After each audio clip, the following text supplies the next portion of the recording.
Good morning student, welcome in Gurukulam academy Delhi. अभी तक हमने बात किया था कि यूपीएससी के सिलेबस के टॉपिक्स क्या क्या थे। हमने प्रीलिम्स की बात की, हमने मेंस का बात किया।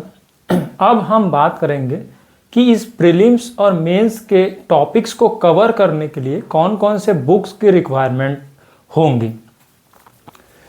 हालांकि यूपीएससी ने सिलेबस तो मेंशन कर रखा है, लेकिन सबसे बड़ा ड्रॉबैक बोल सकते हैं, यूपीएससी की कमी बोल सकते हैं कि इसने बुक लिस्ट अपनी तरफ से नहीं दे रखे हैं।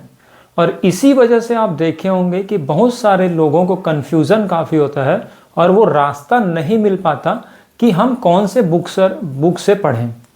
और आप देखे होंगे प्रीलिम्स के मॉडल आंसर तो आते हैं, लेकिन मेंस के मॉडल आंसर भी नहीं आते हैं। इसका मतलब यह समझ आता है कि आपको बुक्स के लिए और मॉडल आंसर जो कि मेंस का होता है उसके लिए आपको कोचिंग या गाइडेंस की ज़रूरत पड़ेगी ही पड़ेगी। आप सेल्फ स्टडी नहीं कर सकते हैं, क्योंकि प्रीलिम्स में तो आप सेल्फ क्लियर कर सकते हैं, क्योंकि 4 ऑप्शन में से चाहे वो कोचिंग का स्टूडेंट उसमें टिक लगाए या आप सेल्फ लगाएं, answer will be the same. But in the mains जब आप आंसर लिखते हैं तो किस फॉर्मेट में आंसर लिखा जाना चाहिए, इसके लिए कहीं ना कहीं कोचिंग या गाइडेंस या टीचर्स की ज़रूरत पड़ती है फॉर द यूपीएससी। क्योंकि ऑब्जेक्टिव में कोई डिफरेंस नहीं होता, चाहे कितने भी कैंडिडेट बैठे वहाँ पर सबका ऑप्शन जो सपोज ए करेक्ट है तो ए ही करेक्ट होगा। लेकिन जब कोई आपको मेंस में डिस्क्रिप्टिव आंसर लिखने तो बहुत सारे रास्ते हो सकते हैं, बहुत सारे एंगल्स हो सकते हैं आंसर को लिखने के। तो कौन सा एंगल में हमको लिखना चाहिए, कौन से डायरेक्शन में, किस फॉर्मेट में आंसर लिखना चाहिए, इसके लिए कोचिंग या टीचर्स की ज़रूरत पड़ती है। इसीलिए आपने देखा होगा कि बहुत सारे स्टूडेंट जो सेल्फ स्टडी करते हैं वो कहीं ना कहीं test series, mains test series में इन्वॉल्व जरूर होते हैं। अभी जब हम बात करेंगे बुक लिस्ट की, तो एक बुक से आप सेल्फ तो पढ़ सकते हैं, लेकिन उस बुक को पढ़ने के बाद आंसर किस तरह से लिखना है, कैसे आंसर ड्राफ्ट करना है, इसके लिए आपको टेस्ट सीरीज किसी भी कोचिंग का जो बेस्ट होता है उसको लेना पड़ता है। तो जैसे आपने आंसर लिखा, कोचिंग वाले खुद जज करते हैं कि क्या आपके आंसर में कमी रही और क्या डायरेक्शन में आपको आंसर लिखना चाहिए और कौन से डायरेक्शन में आप लिख रहे हैं, तो ये बता दिया जाता है। तो इसी से सेल्फ स्टडी से जो स्टूडेंट्स है वो क्लियर कर लेते हैं। तो आज हम बात करेंगे बुक लिस्ट के बारे में कि बुक लिस्ट कौन कौन सी होनी चाहिए जो एवरेज है। ऐसे तो आपने देखा होगा कि टॉपिक्स के लिए बहुत सारे बुक लिस्ट हो सकते हैं, अलग अलग जो स्टूडेंट है जो सेलेक्ट होते हैं उनके जो बुक लिस्ट होती है वो अलग अलग होती है। क्योंकि यूपीएससी के जो आंसर है वो फिक्स नहीं है, उसको जो आंसर बेटर लगता है उसको वो चूज कर लेती है। चाहे आप कोई भी बुक्स या कोई भी कोचिंग से पढ़ सकते हैं। तभी देखा होगा कि आपने कोई एक फिक्स कोचिंग नहीं है कि उनके टीचर जो आंसर लिखा रहे हैं वही यूपीएससी का जो स्टैंडर्ड आंसर है, ये नहीं होता। इस वजह से आपने देखा होगा कि कोचिंग्स तो आपको एक डायरेक्शन देंगे, जो हम बुक्स की बात करेंगे ये भी आपको डायरेक्शन देंगे, इसके साथ साथ आपको अपने तरफ से कुछ ऐड करना पड़ेगा। अदरवाइज आप देखते होंगे कि मैक्सिमम लोग सेम बुक पढ़ते हैं, लेकिन सेलेक्ट जो मेंस में क्वालिफाई कर पाते हैं वो कम कर पाते हैं, क्योंकि वो अपना वैल्यू ऐड नहीं कर पाते। तो आप ये भ्रम में मत रहिएगा कि केवल कोचिंग कर लेने से, केवल बुक्स पढ़ लेने से सिलेक्शन हो जाएगा। उसमें आपका नजरिया, एंगल, आप थॉट, आपका सोचने का नजरिया और आपको कुछ ऐड करना पड़ेगा। वो क्या ऐड करना है वो कोचिंग सेंटर्स बताते हैं, टेस्ट सीरीज बताता है, और हम भी आपको कोशिश करेंगे कि उस तरह से गाइड दें।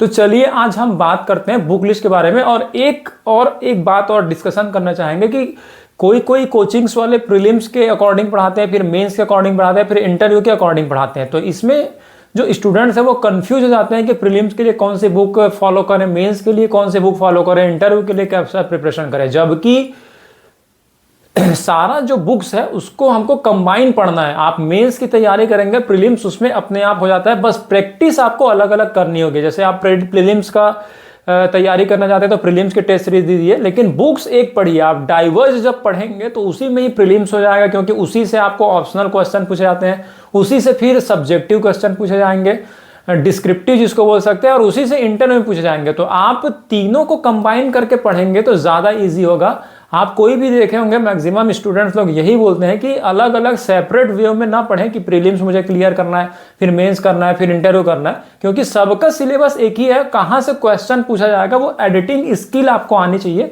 तब तक के लिए हम कोशिश करेंगे। और ये बुक लिस्ट है, हो सकता है इसमें कोई बुक लिस्ट ऐड करनी पड़ जाए, तो वो जब हम टॉपिक्स पढ़ेंगे उसके साथ साथ कोशिश करेंगे। तो आपने क्या सीखा कि तीनों स्टेज, जो थ्री स्टेज ऑफ एग्जामिनेशन है, the preparation will be same होगा प्री मेंस इंटरव्यू के लिए। हाँ, यहाँ पर 2 तरह के स्टडी हम करेंगे। जैसे कोई फ्रेशर स्टूडेंट है, कोई 9, 10, 11, 12 से स्टार्ट कर रहा है, या फिर कोई ग्रेजुएशन में है, तो सबसे पहले अगर आप आर्ट बैकग्राउंड से नहीं है या फिर आप आर्ट बैकग्राउंड से भी हैं, तो भी आपको बेसिक क्लियर करना होगा। क्योंकि मैंने पहले ही बताया था कि हम जब पढ़ते हैं 6 से लेकर 12 तक, तो ऑर्गेनाइज्ड वे में नहीं पढ़ते कि पहले एंशिएंट हिस्ट्री पढ़ लिए, फिर मॉडर्न पढ़ लिए, फिर मिडाइवल पढ़ लिए, फिर मॉडर्न पढ़ लिए। इस तरह से नहीं पढ़े होते, हमको उसको ऑर्गेनाइज करना है। उसी ऑर्गेनाइज्ड वे में पढ़ने को बोलते हैं बेसिक। कि आपको पता होना चाहिए कि एंशिएंट हिस्ट्री, फिर मिडाइवल हिस्ट्री, फिर modern history and world history, art and culture में क्या क्या मेजर इवेंट हुए थे। उसके बाद फिर उसमें आप सोचना चालू करेंगे, उसको बोलते हैं एडवांस स्टडी। कि आप उसमें से आप खेलना चालू करेंगे। सपोज अगर आपको बैट पकड़ना नहीं आता, बॉल पकड़ना नहीं आता, और आप अगर क्रिकेट में बैटिंग करने चले गए हैं, तो आपको पहले पता ही नहीं कि बैट कैसे पकड़ना है, तो आप बॉल कैसे खेलेंगे। तो सबसे पहले जो बेसिक होता है कि बैट कैसे पकड़ेंगे, कैसे बॉलिंग करना है, कैसे हाथ घुमाना है, जर्ग कैसे नहीं जाता है, तो ये होता है हमारा बेसिक नॉलेज। तो बेसिक नॉलेज यूपीएससी में भी सेम यही होगा कि आखिर इंडिया का हिस्ट्री पढ़ते क्यों है, पॉलिटी किस तरह से पढ़ेंगे, पॉलिटी में मेजर जो पॉइंट क्या होते हैं, जो ट्रेलर होता है, वही मैं बताया था कि उसके लिए आप वनडे एग्जाम का कोई भी बुक उठा करके 2 से 3 मंथ आप अच्छे से प्रिपरेशन कर सकते हैं। क्योंकि एनसीईआरटी तो बोला जाता है एनसीईआरटी पढ़िए, लेकिन एनसीईआरटी क्या होता है, एक प्रकार का समुद्र होता है, एक प्रकार का ओशियन होता है, जिसमें आपको स्विमिंग करना है। तो सबसे पहले स्विमिंग कौन सिखाएगा? स्विमिंग आपको स्विमिंग पूल में सीखना होता है ना। कोई एक्सपर्ट तो होते हैं, ऐसा नहीं बोल सकते कि अगर आप एक्सपर्ट है तो डायरेक्ट, जैसे आप उन्हीं के बैकग्राउंड से, जैसे आपके मदर फादर जो है पहले से ही उस सर्विसेज में है, तो आपको कहीं ना कहीं टच रहा होगा, या फिर आपकी स्कूलिंग काफ़ी हाई फाई स्कूल से हुई है, तो आप डायरेक्ट ओशियन में जा सकते हैं। लेकिन जो नॉर्मल बैकग्राउंड के हैं, जो अभी अभी सोच रहे हैं कि मुझे यूपीएससी करना है, अब उसको स्विमिंग नहीं आती, तो स्विमिंग कहाँ से सीखेंगे? Swimming pool. तो लूसेंट जो बुक है, या फिर कोई वनडे एग्जाम की बुक है, जो वनडे एग्जाम में सारा उसमें सब कुछ कवर करता है, वो आपका स्विमिंग पूल है। और एनसीईआरटी जो है वो आपका ओशियन है। तो आप स्विमिंग पूल में पहले स्विमिंग सीखिए, उसके बाद आप ओशियन में जाएंगे। और रेफरेंस बुक, जो कुछ रेफरेंस बुक भी पढ़ेंगे, एनसीईआरटी तो पढ़ना ही है, उसके साथ साथ कुछ जो मोटी बुक आती है आप देखेंगे कि जैसे एम लक्ष्मीकांत, ये एनसीईआरटी तो नहीं, रेफरेंस बुक इसको बोलते हैं। तो कौन सी एनसीईआरटी पढ़नी, कौन सा रेफरेंस पढ़ना है, वो सब ओशियन में मिलेंगे। उससे पहले आपको स्विमिंग पूल यानी वनडे एग्जाम की कोई बुक लेकर के प्रीलिम्स के लिए एंड बेसिक के लिए आपको पढ़ना है। तो आज हम बात करते हैं सारा बेसिक से लेकर एडवांस। तो तीनों स्टेज का हमको एक साथ पढ़ना है, लेकिन बेसिक लेवल अलग पढ़ना होगा और एडवांस लेवल अलग पढ़ना होगा। कोचिंग में भी ऐसे ही किया जाना चाहिए कि बेसिक जो क्लियर नहीं है उनको अलग स्टूडेंट को पढ़ाया जाए और एडवांस को अलग। तो हो सकता है मुझे ज़्यादा फायदा होगा, लेकिन अभी हम अपने एकेडमी में इस तरह से अप्रोच करके चलेंगे। ठीक है, तो डायरेक्ट आप GS1, GS2, GS3 और GS4 ये अगर आप पढ़ लेते हैं तो इसमें आपका सारा कुछ कवर हो जाता है। सी सेट के लिए हम अलग से बात करेंगे कि सी सेट जो प्रीलिम्स का होता है वो, लेकिन अभी मेंस का बात कर रहे हैं। तो GS1, GS2, GS3, GS4 और ऑप्शनल का तो जब हम डिटेल में बात करेंगे तब हम उसके सिलेबस और बुक लिस्ट के बारे में बात करेंगे after clearing the pre and mains of general studies subject. तो GS1, 2, 3, 4 कर लेंगे तो ऐसे भी इसी से आप ड्राफ्ट कर सकते हैं, बस आपको पैटर्न पता होना चाहिए, है ना। तो ऐसे के लिए अलग से कोई बुक लेने की जरूरत नहीं होती, ऐसे इन्हीं GS1, 2, 3, 4 को आप कवर कर लेते हैं। मतलब वैसे तो यूपीएससी में आपने देखा था 9 पेपर्स होते हैं मेंस में, उसमें से हमको कम करना है, कितना कम पढ़ करके हम कितने जो सब्जेक्ट्स हैं, जितने पेपर्स हैं उसको कवर कर पाएं, उसको हम बोलते हैं स्मार्ट स्ट्रेटेजी। तो GS4 के अगर बुक लिस्ट आपको पता है, इसको क्लियर करते हैं तो आपका काफ़ी हद तक सारे जो सब्जेक्ट है उसमें कवर कर लेंगे। तो आज बात करते हैं GS1। आपने देखा था कि हमने डिस्कशन किया है Indian heritage and culture, history and geography of the world and the society, इस नाम से GS1 जो पेपर है। अब देखिए शॉर्ट में अगर लिखे तो हिस्ट्री आपको पढ़नी है, सोसाइटी पढ़नी है और ज्योग्राफी पढ़ना है। ठीक है, तो अब हिस्ट्री में भी देखिए कि बेसिक हमारी स्टडी होगी। लूसेंट जो बुक है, लूसेंट का नाम मैं इसलिए ले रहा हूँ, कोई स्पॉन्सरशिप नहीं है। लूसेंट जो बुक है वो काफी स्टैंडर्ड बुक है। आपने देखा होगा कि वो लूसेंट के अगर आप कंटेंट में देखेंगे, सामने जो भी कंटेंट होता है उसमें उसने लिखा है कि 6 से लेकर 12 तक के फैक्चुअल नॉलेज को वो निकाल कर रखा है। जैसे दूध से आप घी निकाल कर रखते हैं, वैसे ही जो लूसेंट बुक बनाया गया था सबसे पहले एंशिएंट, अगर वनडे एग्जाम के लिए देखेंगे तो लूसेंट काफी फेमस है। वैसे तो और भी पब्लिकेशन ने काफी मेहनत की और काफी अच्छी बुक निकाले, लेकिन लूसेंट ने क्या कर रखा है कि 6 से लेकर 12 तक जितने भी फैक्चुअल नॉलेज है, फैक्चुअल मतलब फैक्ट, डेट वाइज जो भी इवेंट्स हुए हैं, modern history and polity, geography, सारा कुछ उसको उसने निकाल करके रखा है, निचोड़ बोल सकते हैं। तो उससे आप क्या हो जाएगा, ट्रेलर हो जाएगा। जैसे आप कोई मूवी आने वाली है, ट्रेलर देख लेते हैं तो आपको पता चल जाता है कि इस पे बेस्ड है। तो Lucent is the trailer of the all NCERT and reference book. जो आप आगे पढ़ेंगे तो लूसेंट बुक आपको कवर करना होगा।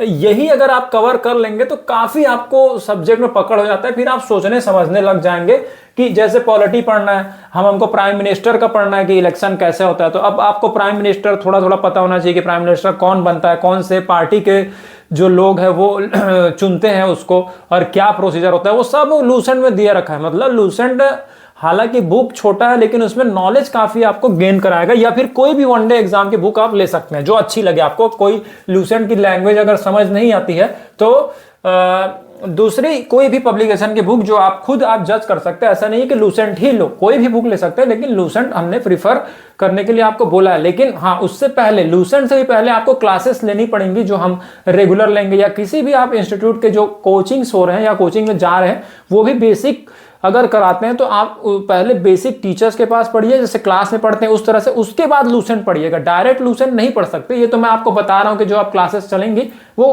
कौन कौन से रेफरेंस बुक या किस किस बुक से हम पढ़ाते हैं या कोई भी टीचर पढ़ाता है। क्योंकि टीचर्स भी खुद का नॉलेज नहीं बताते, कहीं ना कहीं कोई ना कोई डिपेंडेंट है, बस उसको इजी वे में बताते हैं कि जैसे लूसेंट आपको समझ नहीं आएगा। बुक तो सेम रहेगी, बुक मैं भी पढ़ूंगा, बुक कोई टीचर भी पढ़ेंगे, बुक कोई कोचिंग वाले भी पढ़ेंगे, लेकिन जो जितना इजी वे में आपको समझा सके वो टीचर या वो कोचिंग या यो बुक आपके लिए बेस्ट होगा। तो सबसे पहले आप क्लास देखते जाइए, और ऐसा नहीं है कि एक टीचर ही सबको कवर कर लेगा, इसीलिए आप देखेंगे कि सारी कोचिंग्स रन कर रही हैं। क्योंकि कोई टीचर्स में जो प्लस पॉइंट होता है वो किसी किसी स्टूडेंट के लिए काम आता है, किसी किसी टीचर में कोई प्लस पॉइंट होता है तो किसी किसी स्टूडेंट को काम आता है। मतलब सब कोई, सारे कोचिंग्स और सारे जो टीचर्स हैं उनका यही उद्देश्य है कि आप क्लियर करें, तो आप क्लियर करें और देश को अच्छा बनाए। तो सबका जो एम है वो सेम है। तो आप ये मत सोचिएगा कि कोई कोचिंग से पढ़ रहे हैं, कोई कोचिंग से नहीं पढ़ रहे हैं, कहीं से भी आप choice, this is your choice, this will be your choice to choose any book और फिर एनी कोचिंग सेंटर। बस आपको सर्व करना है। आप किसी कोचिंग से जाते हैं या इस एकेडमी से पढ़ते हैं या किसी दूसरे एकेडमी से पढ़ते हैं, लेकिन आप सर्व तो इंडिया को ही करेंगे।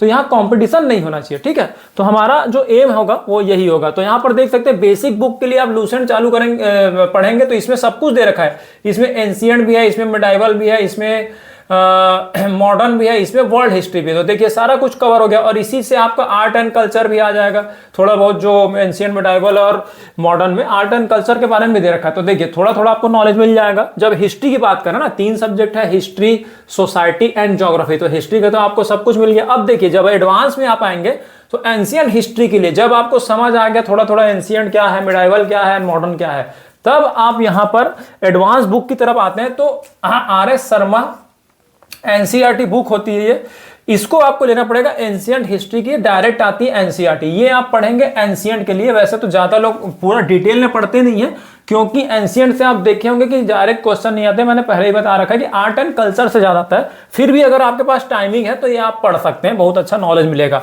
मिडाइवल के लिए सतीश चंद्रा जी की बुक आती है एनसीईआरटी की। फिर यही मिडाइवल हिस्ट्री के लिए मध्यकालीन भारत नाम से आती है डायरेक्ट। ओल्ड एनसीईआरटी ये सब है ना, ओल्ड एनसीईआरटी याद रखिएगा। बहुत सारा कंफ्यूजन यही से चालू होता है कि ओल्ड है या न्यू है। सारे ओल्ड एनसीईआरटी की बात कर रहे हैं, पुराना एनसीईआरटी जो आपको बुक स्टोर से मिल जाएंगी। अब देखिए थर्ड जो होता है हमारा मॉडर्न हिस्ट्री, आधुनिक भारत। इसमें विपिन चंद्रा की बुक आती है आधुनिक भारत, ये पढ़ना है। और स्पेक्ट्रम, ये तो नाम आपने सुना ही होगा, स्पेक्ट्रम में प्री में भी यहीं से आते हैं, मेन से भी यहीं से आता है, ठीक है। तो स्पेक्ट्रम एंड विपिन चंद्रा, ये 2 बुक पढ़नी है मॉडर्न हिस्ट्री के लिए। और इंडिया आफ्टर इंडिपेंडेंस, आजादी के बाद भारत, विपिन चंद्रा की ये बुक है, ये भी आपको पढ़नी होगी, तो यहाँ पर देख सकते हैं 4 बुक हो गया। अब वर्ल्ड हिस्ट्री की बात कर लें। वर्ल्ड हिस्ट्री में भी एनसीईआरटी आती है वर्ल्ड हिस्ट्री के लिए, और रेफरेंस बुक है। रेफरेंस बुक क्या होता है कि जैसे आपको उसमें एक्सपर्टाइज करना है या कोई स्टूडेंट को और भी जानने का इच्छा हो जाएगा, जब आप बेसिक क्लियर हो जाएगा, जब आप एनसीईआरटी पढ़ने लगेंगे तो आपको लगेगा कि मैं और कुछ जानूं, जब आपको मजा आने लगेगा तब ये आप बुक ये ले सकते हैं रेफरेंस के लिए, जैन एंड माथुर, कोई भी टॉपिक को और अच्छा ज्यादा क्लियर करने के लिए। Otherwise NCERT will be sufficient to you, ठीक है, वो खुद से आपको लगेगा। तो ये रखिएगा कि जैन एंड माथुर, ठीक है। अब आर्ट एंड कल्चर देखिए, आर्ट एंड कल्चर में क्या है, नितिन सिंघानिया जी की बुक है वो बेस्ट मानी जाती है, चाहे इंग्लिश मीडियम हो चाहे हिंदी मीडियम हो, ठीक है। तो बुक लिस्ट भी हमको ऐसा प्रीफर करना है जो इंग्लिश मीडियम में भी हो हिंदी मीडियम में हो, क्योंकि आपको दोनों मीडियम में पढ़ने की कोशिश करनी चाहिए, ठीक है। अब देखिए कुछ जनरल नॉलेज भी लेना पड़ता है, तो 6th class 7th class 8th class और 12th क्लास इसके न्यू एनसीईआरटी भी आप पढ़ सकते हैं। 6, 7, 8 एंड 12 इस तरह के। वैसे तो एनसीईआरटी बोलते हैं कि 6 से लेकर 12 तक पूरा पढ़ना चाहिए, लेकिन अगर आपके पास टाइम है तो आप पूरा पढ़ सकते हैं, अदरवाइज आप सेलेक्टेड पढ़ सकते हैं 6, 7, 8 एंड 12 न्यू एनसीईआरटी, ठीक है। तो ये सब बुक्स अगर आप पढ़ेंगे थोड़ा थोड़ा तो आपका जो है नॉलेज कि आप हिस्ट्री में कोई भी क्वेश्चन आता है वो बोल पाए, इस लायक हो जाएंगे। ये मत सोचिए कि क्वेश्चन इसी में से आएगा, इससे रिलेटेड क्वेश्चन आ सकता है या फिर इसके कहीं इससे लिंक होकर के क्वेश्चन आता है। आप देखेंगे पीटी में बहुत सारे स्टूडेंट्स का अभी जो रिसेंटली हुआ 2024 और 2023 का जो प्रीलिम्स हुआ था, जो हमारे इंस्टीट्यूट से कुछ लोग दिए थे, उनका यही क्वेश्चन आता था कि सर जो बुक से तो आता ही नहीं है। हालांकि उनका प्रीलिम्स क्लियर हो गया है, लेकिन अभी मेंस भी दे रखा है, लेकिन ये डाउट काफ़ी लोगों ने पूछा था कि मेंस जो प्रीलिम्स है वो बुक से तो आता ही नहीं, तो बुक से आएगा ही नहीं। जो मेंस के क्वेश्चन है या प्री के क्वेश्चन है वो आपको एनालिसिस करना होता है। ये सब आपके फाउंडेशन तैयार करेंगे यहाँ से लेकर यहाँ तक, लेकिन इसके बाद आपको सोचना चालू करना है। तभी तो आप देखे होंगे कि स्टूडेंट हर एक ही कोचिंग से सेलेक्ट नहीं होते। जो स्टूडेंट अपना दिमाग दौड़ाना चालू करता है, जो इन सब नॉलेज को अप्लाई करना चालू करता है फॉर द यूपीएससी, वही सेलेक्ट होता है। तो आपको ये पढ़ना है, उसके साथ साथ जो टेस्ट सीरीज देंगे आप जो भी कोचिंग्स के, तो उससे आपको पता चल जाएगा कि किस तरह से आंसर लिखना है। तो ये बेसिक नॉलेज आपको यहाँ से मिलता है। तो यहाँ तक देख सकते हैं बेसिक और एडवांस के लिए हमने बात कर लिया। अब हम बात करते हैं इंडियन सोसाइटी, क्योंकि सोसाइटी, उसके बाद ज्योग्राफी की बात करेंगे, फिर पेपर 2 का बात करने की कोशिश करेंगे। तो इंडियन सोसाइटी भी देख सकते हैं कि एक बहुत बड़ा अपने आप में सब्जेक्ट है। और वैसे तो जब हम डीप में पढ़ेंगे, अभी तो बेसिक हमको स्टडी करना है, बेसिक नॉलेज के लिए अभी क्लासेस होंगी, तो उसमें हम क्या देखेंगे कि बेसिक के लिए जब हम मेंस का स्टडी करेंगे तब हम टॉपिक वाइज पूरे पेपर को डिटेल में डिस्कस करेंगे। लेकिन अभी उससे पहले बेसिक तो क्लियर होना चाहिए। कोई भी कोचिंग्स या कोई भी सेंटर में यही स्ट्रेटेजी अपनानी जानी चाहिए, लेकिन आप देखे होंगे कि सबको एक ही रो में पढ़ा जाते हैं, तो इसलिए स्टूडेंट को प्रॉब्लम हो जाती है। दूसरा जो सब्जेक्ट है इंडियन सोसाइटी, भारतीय समाज। आपने देखा था कि हमने पढ़ा था इंडियन सोसाइटी में बहुत सारे टॉपिक आए थे, जैसे वुमेन एम्पावरमेंट वगैरह वगैरह। तो इसके लिए भी एनसीईआरटी की बुक आती है, एनसीईआरटी भारतीय इंडियन सोसाइटी की NCERT class 11th and 12th की। ये अगर पढ़ लेंगे तो सफिशियंट हो जाएगा, ठीक है। तो केवल इसके लिए कोई ज़्यादा इधर उधर जाने की जरूरत नहीं है, बहुत सारे रेफरेंस बुक पढ़ने की जरूरत नहीं है। एनसीईआरटी की 11th and 12th Indian society की।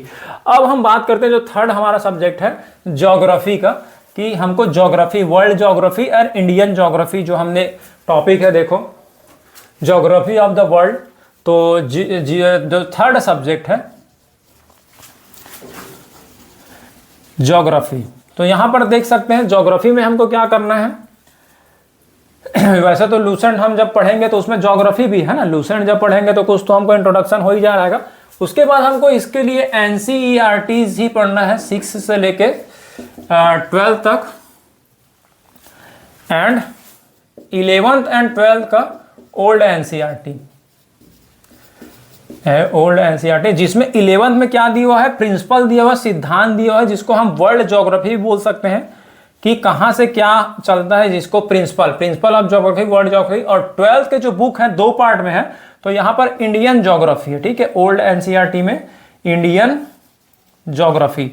तो जब 11th और 12th का ये ओल्ड एनसीईआरटी याद रखिएगा, यही 2 पढ़ लेते हैं बुक, मतलब 4 बुक हो जाएंगी, ये सफिशियंट होता है। और अगर उसके बाद अगर आपको नॉलेज लेना है तो 6 से लेकर 12 तक ओल्ड एनसीईआरटी आप रीड कर सकते हैं, क्योंकि कुछ कुछ टॉपिक 6 में दिया है, 7 में दिया है, 8 में भी है, लेकिन जो जरूरी है वो 11th क्लास की और 12th क्लास की ओल्ड एनसीईआरटी जो दो दो पार्ट में आएंगी। 11th में 2 बुक आएंगी और 12th में 2 बुक आएंगी, तो ये दोनों बुक आप पढ़ सकते हैं। क्लास 11th में प्रिंसिपल्स दिया है, उसी को हम वर्ल्ड ज्योग्राफी बोलते हैं, और उसके बाद 12th में इंडियन ज्योग्राफी दिया है, तो ये पढ़ सकते हैं। इसके साथ साथ अगर आपको रेफरेंस बुक लेना है इसके लिए, अगर आपको लगा कि और भी मेरे को जानना चाहिए, जैसे ओशियनोग्राफी पढ़ेंगे या फिर जियोमॉर्फोलॉजी पढ़ेंगे, तो उसको और अच्छे से थोड़ा सा ज़्यादा डिटेल में जानने के लिए, वैसे तो उस बुक को आप पीएचडी भी कर सकते हैं उस बुक से, लेकिन थोड़ा सा और जानने के लिए आप डी.आर. खुल्लर जी की एक किताब आती है, वो भी पढ़ सकते हैं। डी.आर. खुल्लर की TMH टाटा मैकग्रे हेल्थ पब्लिकेशन की एक बुक आती है डी.आर. खुल्लर जी की, वो पढ़ सकते हैं। ठीक है, तो सबसे पहले तो आपको यही पढ़ना पड़ेगा। उसके बाद आपको लगता है कि और डिटेल, तो और एनसीईआरटी में जाइए 6 से लेकर 12 तक। उसके बाद एक रेफरेंस बुक ले लीजिए, इतना, दिस विल बी सफिशिएंट। उसके बाद टेस्ट सीरीज तो है ही है, तो ये आप देख सकते हैं कि हमने GS1 का जो है पेपर यहाँ पर कर लिया है। अब हम बात करेंगे GS2 की। GS2 में कौन कौन से बुक्स आपको फॉलो करना चाहिए। ठीक है, तो GS1 तो हमने कर लिया। GS2 तो क्या था, आपने देखा था कि सबसे पहले यहां पर पॉलिटी था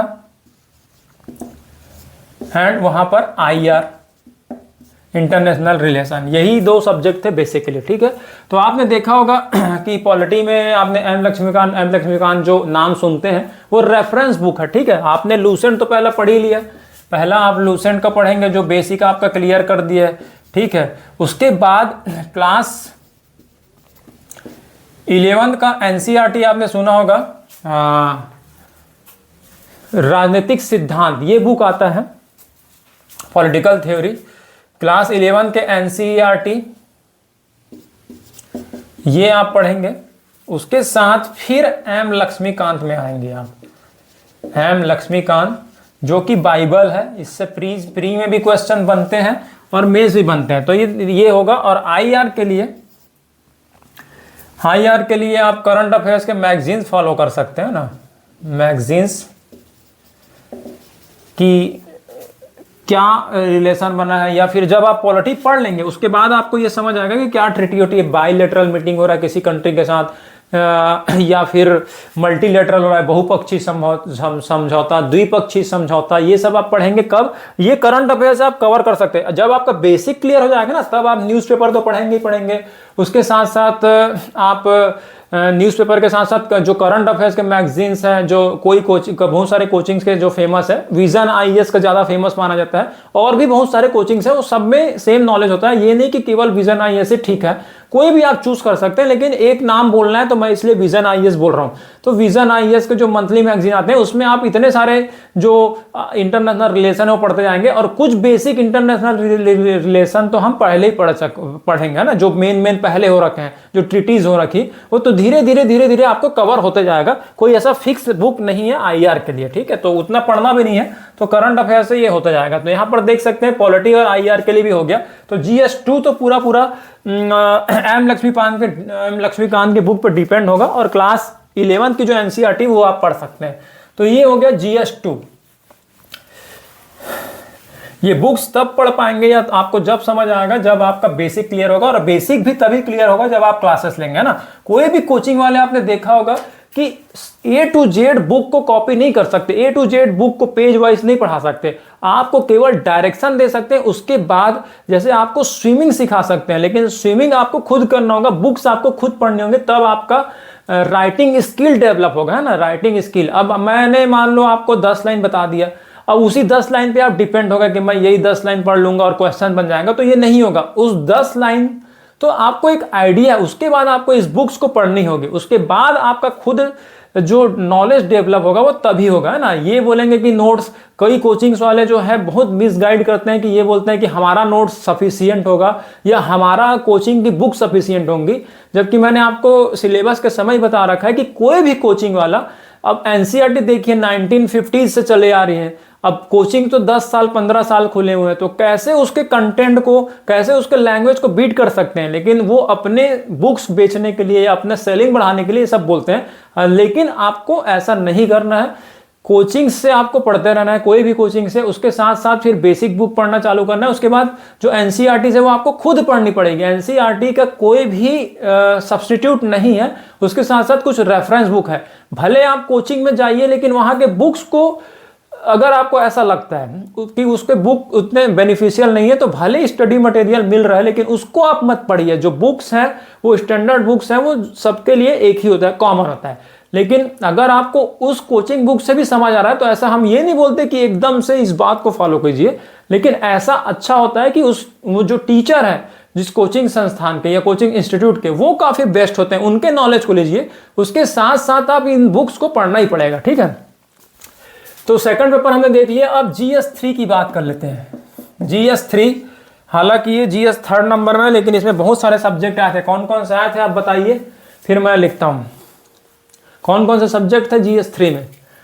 तो देखिए, सबसे पहला था इकोनॉमिक्स, इसी में था science and technology, environment and ecology, internal security, disaster management. ये देखिए, मैंने शॉर्ट में जो सब्जेक्ट लिखा रखा है ना, पहले वाले क्लास देख लीजिएगा तो आपको समझ आएगा। अब देखिए इकोनॉमिक्स, इसके लिए कोई ऐसा स्टैंडर्ड बुक नहीं है। मैंने कई सारे बुक देखे हैं, जैसे रमेश सिंह का इसमें नाम लिया जाता है कि रमेश सिंह जी की बुक है, लेकिन आप अगर डायरेक्ट पढ़ना चाहेंगे इकोनॉमिक्स जो सब्जेक्ट है, वो खुद आप कवर नहीं कर पाएंगे। दो सब्जेक्ट जो है, ज्योग्राफी एंड इकोनॉमी, ये थोड़ा सा टेक्निकल सब्जेक्ट है। आप हिस्ट्री एंड पॉलिटी ये सेल्फ भी कर सकते हैं बिना किसी के गाइडेंस के। देखिए हिस्ट्री में तो क्या रखा है, जो कुछ है वो सामने होता है, तो ये खुद कर सकते हैं। पॉलिटी में भी आपको, जैसे एम लक्ष्मीकांत है, वो भी खुद पढ़ सकते हैं। थोड़ा सा गाइडेंस आपको मिलता है तो अच्छी बात है, अदरवाइज आप खुद भी पढ़ सकते हैं। लेकिन ज्योग्राफी पूरा एक साइंटिफिक सब्जेक्ट है। इसके लिए आपको कैसे प्रोसेस चल रहा है, कैसे बारिश होती है, कैसे जो ओशियन है वो हमारे बारिश को इफेक्ट डालता है वहां पर, ये आपको पढ़ने के लिए थोड़ा सा टेक्निकल सब्जेक्ट है। इंजीनियरिंग बैकग्राउंड से रिलेटेड सब्जेक्ट है, तो ज्योग्राफी टेक्निकल है और इकोनॉमिक्स भी टेक्निकल है। मतलब समझ जाइए, अगर आप किसी टीचर के थ्रू पढ़ते हैं तो ये आपको इजी हो जाएगा। मतलब जितने क्वेश्चंस आएंगे, बहुत सारे क्वेश्चंस बनने लगेंगे। लेकिन आप बिना टीचर्स के डायरेक्ट पढ़ना चाहेंगे कोई भी बुक, जैसे इकोनॉमिक्स के एनसीईआरटी अगर बोलें, तो एनसीईआरटी भी अगर आप पढ़ना चाहेंगे तो डायरेक्ट आपको समझ नहीं आएगा। क्लास 11th और क्लास 12th की जो एनसीईआरटी आती है, macro economics and micro economics, तो वो भी सिलेक्टेड टॉपिक पढ़ना है। लेकिन जो बेसिक्स हैं ऑफ द इकोनॉमिक्स, उसके लिए कोई बुक ऐसी बनी नहीं है। तो इसमें क्या करना है, मृणाल सर के वीडियोस जो फ्री में उन्होंने डाल रखे हैं, मृणाल सर के वीडियोस, ये आप देख सकते हैं। हालांकि हम बेसिक आपके क्लियर कराने की कोशिश करेंगे, एडवांस भी बताने की कोशिश करेंगे, लेकिन जो सर ने पढ़ाया है उसका तो कोई भी कंपीट नहीं कर सकता है ना, कोई भी। None of the coaching centres जो है उनका बेस्ट वीडियो है। आप देखे होंगे जितने भी सेल्फ कर रहे हैं, आप खुद से प्रिपरेशन कर रहे हैं, इनके वीडियोस जो है, लेक्चर्स है, काफी इजी तरीके से बताया है। और इनके अगर आप लेक्चर्स देख लेते हैं तो वो मतलब इकोनॉमिक्स आपको इजी लगने लगेगा, काफी इजी लगने लगेगा। इसके लिए कोई बुक ऐसे है नहीं। हालांकि रमेश सिंह जी की बुक बोली जाती है, लेकिन आप पढ़ेंगे तो उतना आपको समझ नहीं आएगा। समझ आ जाए तो अच्छी बात है, अदरवाइज हमारा ये एडवाइस है कि मृणाल सर के वीडियोस देख लेंगे। उससे पहले तो हम बेसिक आपको बताने की कोशिश करेंगे, जो सर ने पढ़ाया है उसी को इजी लैंग्वेज में बताने की कोशिश करेंगे। अदरवाइज अगर आपको कंफर्टेबल नहीं होता है तो आप डायरेक्ट सर की वीडियो देख सकते हैं। उसके साथ साथ जो करंट अफेयर्स है वो देखेंगे तो आपको समझ आने लगेगा, ठीक है। उसके साथ साथ जो रमेश सिंह जी की बुक भी आप देख सकते हैं, ऐसी कोई बात नहीं है रमेश। हाँ, और इसमें एनसीईआरटी जो आप पढ़ेंगे उसमें से यहाँ पर ज़्यादा हेल्प नहीं मिलेगा। हिस्ट्री में तो मिल जाएगा, पॉलिटी में भी मिल जाएगा, लेकिन जो एनसीईआरटी जो आप इकोनॉमिक्स पढ़ेंगे इन द लूसेंट बुक, वो आपके मेंस में या यूपीएससी में दूर दूर तक कोई रिश्ता उतना आपको बेनिफिट देगा नहीं, रिश्ता है नहीं। तो मृणाल सर के वीडियो जब आप देखेंगे तो काफ़ी अच्छा हो जाएगा। तो उसमें दोनों है। और उसके साथ साथ आपको पता ही है कि बजट एंड इकोनॉमिक सर्वे, ये गवर्नमेंट की जो बुक आती है वो आपको खुद पढ़ना पड़ेगा, लेकिन उसको कैसे पढ़ते हैं वो खुद मृणाल सर ने बताया हुआ है। तो वो भी आप वीडियो देख सकते हैं उनके, और बजट और इकोनॉमिक सर्वे के किस तरह से बजट देखोगे मोटी बुक होती है, इकोनॉमिक सर्वे भी वॉल्यूम 1 वॉल्यूम 2 में होता है, तो वॉल्यूम 1 में क्या होता है, वॉल्यूम 2 में क्या होता है। हालांकि बजट और इकोनॉमिक सर्वे हमारे देश का हिसाब किताब होता है, जैसे हमारे घर में मंथली जो खर्च होता है उसका हम हिसाब करते हैं कि हाँ इतना पैसा यहाँ जाएगा, इतना पैसा वहाँ जाएगा, इतना पैसा वहाँ जाएगा। सेम टू सेम बजट और इकोनॉमिक सर्वे भी हमारे देश का पूरा क्या हिसाब किताब होता है वो उसमें विवरण होता है, लेकिन वो अनफॉर्चुनेटली वो जो है आम आदमी के समझ नहीं आ पाता। कैपिटल अकाउंट, करंट अकाउंट, ये सब बहुत सारे टर्मिनोलॉजी है, उसको इजी वे में कैसे समझा सकते हैं तो वो मुन्नाल सर ने बताया। हम भी आपको कोशिश करेंगे, बट आपको उसके साथ साथ खुद भी ये पढ़ना पड़ेगा, बजट एंड इकोनॉमिक सर्वे ये खुद आपको पढ़ना पड़ेगा। तो ये जो मैं लिखते जा रहा हूं, जो टर्म बोल रहा हूं, उसको आप बार बार रिवाइज करेंगे तो आपको याद हो जाएगा, ठीक है। तो बजट और इकोनॉमिक सर्वे यहां से आप देख सकते हैं। और करंट अफेयर्स का जो मैगजीन है विजन आईएएस, अगेन मैं बोलूंगा विजन आईएएस का अच्छा होता है, और भी आप देख सकते हैं जो कोचिंग में पढ़ रहे हैं वहां का भी ले सकते हैं, वहां का भी अच्छा होगा, या फिर हम भी प्रोवाइड करने की कोशिश करेंगे तो यहां से भी ले सकते हैं, कहीं से भी ले सकते हैं। आपका बेसिक क्लियर होना चाहिए, क्योंकि मैंने बताया कि अप्रॉक्स आपको पढ़ना है, तो अप्रॉक्स फिक्स नहीं है, सिलेबस फिक्स नहीं है, टॉपिक भी फिक्स नहीं है, कहीं से भी आपको कोई भी रास्ता दिखा सकता है, ठीक है। अब देखिए इकोनॉमिक्स तो क्लियर हो गया, मुन्नाल सर के वीडियोस देखना है, बेसिक के लिए लूसेंट देखना है, रमेश सिंह जी की बुक पढ़ सकते हैं आप, बजट इकोनॉमिक्स पढ़ना है, करंट अफेयर्स पढ़ना है, उसके बाद टेस्ट सीरीज देनी है, तो आपको इतना क्लियर हो जाएगा। अब साइंस एंड टेक्नोलॉजी देखिए, इसमें मास्टरी नहीं करना है, मैंने पहले ही बताया था, हल्का फुल्का जो अभी का रिसेंटली जो भी चल रहा है वो उससे क्वेश्चन आते हैं, रिसेंटली कोई रिसर्च हुआ है, तो इसके लिए पूरा करंट अफेयर्स मैगजीन, ठीक है, करंट अफेयर्स मैगजीन ये आप फॉलो करेंगे तो हो जाएगा। हाँ, एक और डिस्क्लेमर आप ले लीजिए कि लूसेंट में जो साइंस पोर्शन है, साइंस में वहां पर क्या देखा है, फिजिक्स ज्यादा दे रखा है, केमिस्ट्री ज्यादा दे रखा है, बायोलॉजी ज्यादा दे रखा है, इतना पढ़ने की जरूरत नहीं है। लूसेंट यहां पर काम नहीं आएगा साइंस एंड टेक्नोलॉजी में भी, ठीक है, क्योंकि उसमें डीप में दे रखा है कि जैसे कोई डिवाइस है, जैसे एयर प्रेशर नापना, ये सब हमारा काम नहीं आता, तो वहां पर जो साइंस एंड टेक्नोलॉजी इसको आपको करंट अफेयर्स से ही पढ़ना होगा, ठीक है। थोड़ा बहुत एकदम हल्का फुल्का आप फिजिक्स केमिस्ट्री मैथ्स पढ़ सकते हैं, ज्यादा पूरा लूसेंट में जाने की जरूरत नहीं है। लूसेंट से आपको 4 ही चीज पढ़ना है, history, politics, geography and economy. Science आप थोड़ा बहुत देख सकते हैं, अदरवाइज हम बेसिक कराएंगे तो आपका कवर हो ही जाएगा।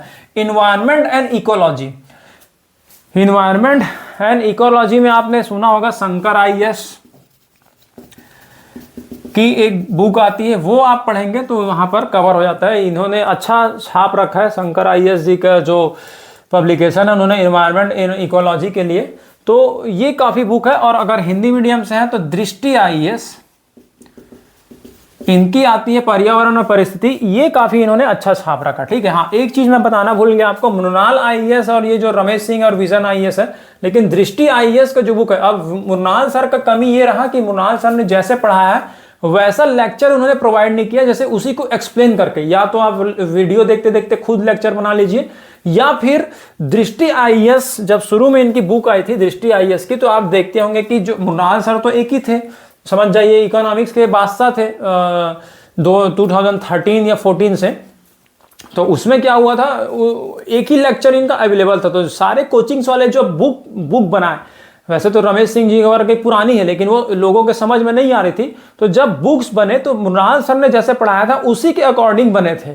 तो हमने काफी रिसर्च किया कि उसके अकॉर्डिंग हमको मेहनत भी ना करना पड़े और वैसा बुक भी मिल जाए। तो दृष्टि आईएएस की जो बुक है आप देखिएगा, गौर कीजिएगा, दृष्टि आईएएस वो काफी कुछ मिलती है मुन्नाल सर के वीडियोस से, जैसे जैसे इन्होंने पिलर के अकॉर्डिंग इकोनॉमिक्स पढ़ा है, तो दृष्टि आईएएस की जो बुक है वो आपको काफी बेनिफिट देंगी, ठीक है।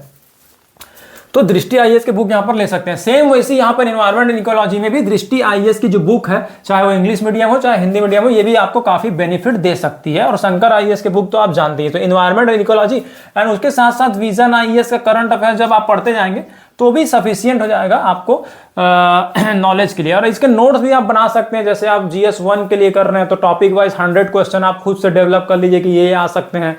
जब आप लास्ट 5 ईयर के क्वेश्चंस देखेंगे और टेस्ट सीरीज देंगे तो आप खुद भी 100 क्वेश्चन बनाइए, उसके आंसर लिख के रखिए, एग्जाम के पहले वैसे रिवाइज किया जा सकता है, ठीक है। अब इंटरनल सिक्योरिटी और डिजास्टर मैनेजमेंट, इसमें Ashok Kumar and Vipul sir की बुक आती है, TMS पब्लिकेशन की, ये पढ़ सकते हैं, ठीक है। इसके लिए NCERT वगैरह अवेलेबल नहीं है, तो हमको दोनों तरफ से लेना है, NCERT भी लेना है, रेफरेंस भी लेना है, बेसिक भी पढ़ना है। 3 तरह के बुक हमको पढ़ना है, बेसिक और NCERT और रेफरेंस, ये 3 बुक पढ़ेंगे। तो बेसिक तो आप लूसेंट है, ये NCERT इसके लिए अवेलेबल नहीं है, गाइड बताए नहीं गए। और रेफरेंस में हमको क्या पढ़ना है, अशोक कुमार या विपुल, ठीक है। उसके साथ साथ क्या हो जाएगा, कोचिंग से कुछ नोट्स आएंगे, वो आप खुद दे सकते हैं, अगर बेनिफिट है तो अच्छी बात है, क्योंकि पढ़ना तो वहां से भी है, जहां से नॉलेज मिले वहां से ले सकते हैं। उसके साथ साथ आपको सेल्फ नोट्स बनाना है या फिर सेल्फ थॉट्स आपको तैयार रखने हैं। अगर नोट्स बना रहे तो अच्छी बात है, नहीं बना रहे तो इनको पढ़ करके आपको खुद ना खुद ऐड करना ही पड़ेगा। तो ये देख सकते हैं कि हमारा ये 5 टॉपिक यहाँ पर सब्जेक्ट नंबर जो GS 3 है उसका कवर हो गया। इसी में से प्री भी बनेगा और इसी में से मेंस भी बनेगा। आप टेंशन मत लीजिए कि प्री के लिए कुछ अलग से पढ़ना पड़ेगा या मेंस के लिए कुछ अलग से पढ़ना पड़ेगा, ऐसा नहीं होता है। दोनों के लिए आप सेम बुक और फॉलो कर सकते हैं। और उसके पहले तो हम भी आपको गाइड देते रहेंगे, ऐसी कोई बात नहीं है कि हम आपको पढ़ने बोलिए, ये तो आपको बताना चाहिए, ये सीक्रेट है। ज़्यादातर आप देखते हो ना, कोई भी अपना सीक्रेट नहीं बताता कि कौन से बुक्स को फॉलो करके या किस बुक को क्लियर करके जो क्लासेस जो होंगी वो इन्हीं पे बेस्ड होंगी। चाहे तो आप डायरेक्ट भी यहाँ पर जा सकते हैं अगर समझ आ जाता है तो, अदरवाइज हमारे साथ साथ भी आप फॉलो कर सकते हैं। ये बताना चाहिए, कोचिंग भी एक फिक्स होना चाहिए, सिलेबस फिक्स होना चाहिए। लेकिन यूपीएससी ने नहीं बताया ये बात, तो कोचिंग वाले कहाँ से बताएंगे ना।